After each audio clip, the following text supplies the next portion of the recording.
Hello, everybody, and welcome to Paddy's Opinion.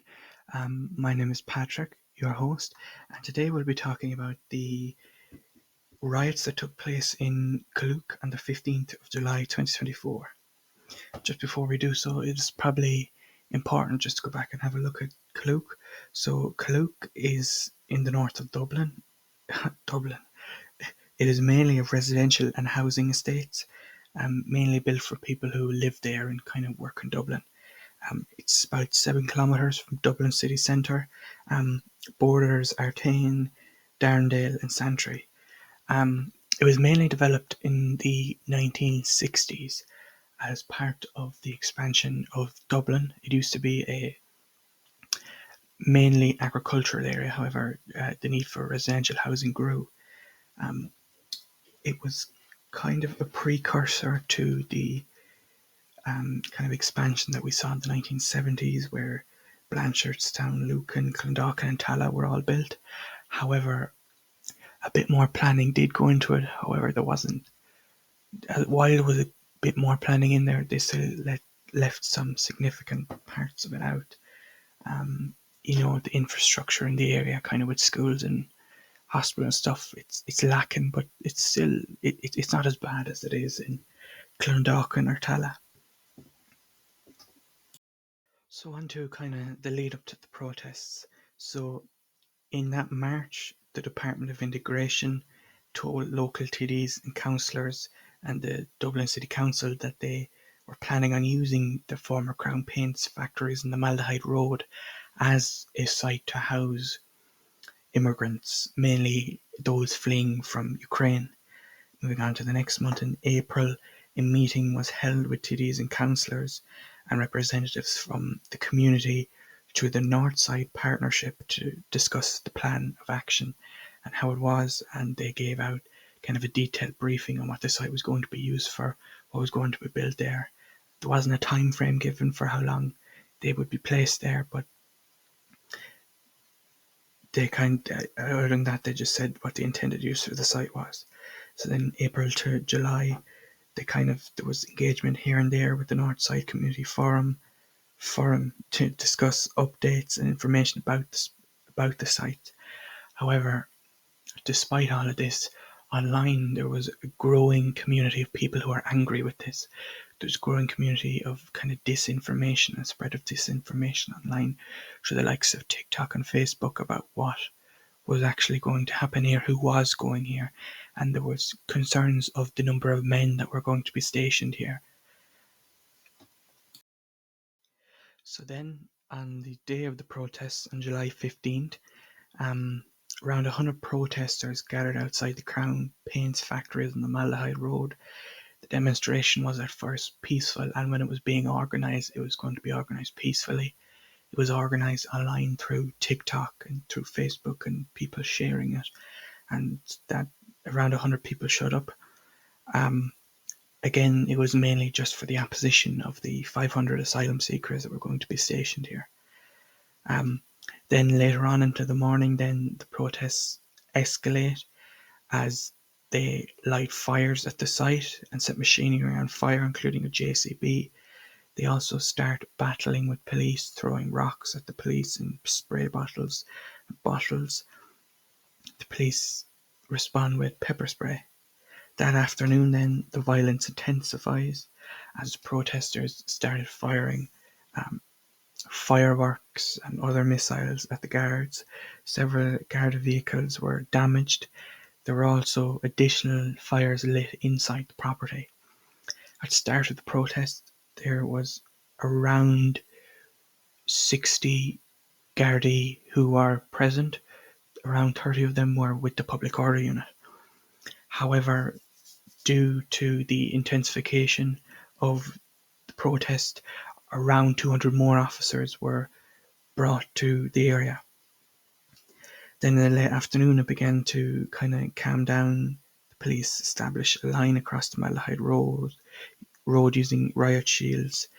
The road was closed for about a kilometre, and more police or guards were deployed after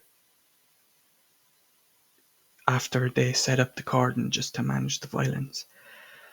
The evening time clashes continued and with the police, resulting in significant disruption and property damage. There was 15 people, 13 of which were men, 2 women, who were charged with public order offences, and there was additional arrests made throughout the night. So the morning after, July 16th, Justice Minister Helen McEntee and Taoiseach Simon Harris condemned the violence. Harris said that the protests were hijacked by thugs and emphasised that no amount of community engagement justified the violence observed. 6 more individuals then appeared in court, bringing the total number to 21 who were charged. Authorities were still looking back over surveillance to identify those who had taken part in the riots. Just on the point there of Taoiseach Simon Harris said about community engagement, this was obviously people being frustrated because, as we see here, the government kind of adopted an attitude of, sit down and shut up, that we're going to house the immigrants here and there's nothing you can really do about it. Yes, you'll voice your objections, we'll listen to it, but we won't really do anything. Like, it was clear at the meetings that there was strong objections to it and strong resentment within the locality, yet the government decided to go ahead with it anyway. If the government decided to maybe reduce the amount of migrants that would have been placed there, maybe move them further away from the locality, it would have helped to ease tensions. However, the community engagement that was seen here was just kind of the government telling people, there's nothing you can really do about it. And there wasn't, because we've seen this throughout the country where, immigrants are being housed in the localities and the locals will protest to it. They'll give out about it. They'll give out about it at the meetings.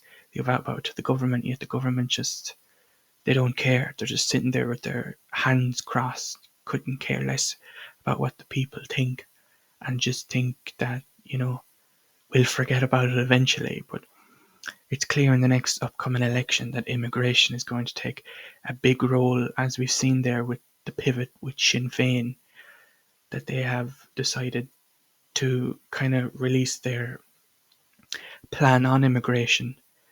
And we'll see how other political parties respond, because it's clear that immigration is going to be a strong point in the upcoming election. An important thing to take away from all of this as well, when looking at the protests in Colook or whatever you want to call it, is that they didn't happen in a vacuum.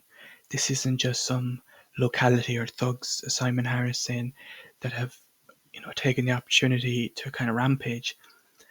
People are getting fed up with the amount of immigrants that are being housed in the locality and the benefits that they've been receiving, and just kind of, like we've seen it there in, I believe it was Dundrum and Dundrum House, with their plan to house immigrants there. Like, that's going to wipe away the local industries, tourism industries, with these Ukrainians there. And what also is going to happen as well is, if these Ukrainians stay, it's going to create a massive cultural divide, because normally what happens when immigrants come is they'll come into the country, they'll assimilate a bit, their children assimilate more, and then their children's children will more or less be Irish. But when you introduce, like 100,000 people in the span of a few months, that culture isn't going to assimilate. It's not going to be kind of part of Irish. They're going to hold on to their culture, which is fine, but they're going to strongly hold on to it. And they're not going to see themselves as Irish or partly Irish or any part like that. They're going to see themselves as staunchly whatever nationality they are. And this is what the government needs to see, is that people are taking notice that the government has decided to jump to their feet when these immigrants need housing, or if they need money or extra benefits or anything like that. Yet when Irish people need this, it's not seen anywhere. The government isn't seen. Like we've seen the amount of houses. Like in my locality, I believe there was 60 houses built in prefab houses built in the span of 4 or 5 months, and they were ready to go straight away. Yet with the housing crisis and homeless crisis we're facing, The government's just sitting back, just, oh, another day at the office, what can you do? It's scandalous, and the government need to step up. Or what's going to happen is people are going to get so much more fed up that, and I think this is true for the rest of the country, that a far-right party is going to show up, and they're going to be radical, and they're going to want radical change. And if one of these political parties, such as Sinn Féin, or like On Two, or Fianna Fáil, doesn't take a different approach to immigration, it's going to be scary, because we're heading in the same direction that Sweden was headed, and we don't want that. We don't want battles in our streets between the Gardaí and immigrants. We don't want young girls being defiled by immigrants like this. The government needs to have a plan. That's simple. They need a plan. They're a government. They need a plan, yet all they're doing is just letting immigrants in, let them gallivant across the country, and we'll see what happens, because we've already seen the horrific acts that they're capable of doing, and it just makes you question, what does the government think is going to happen?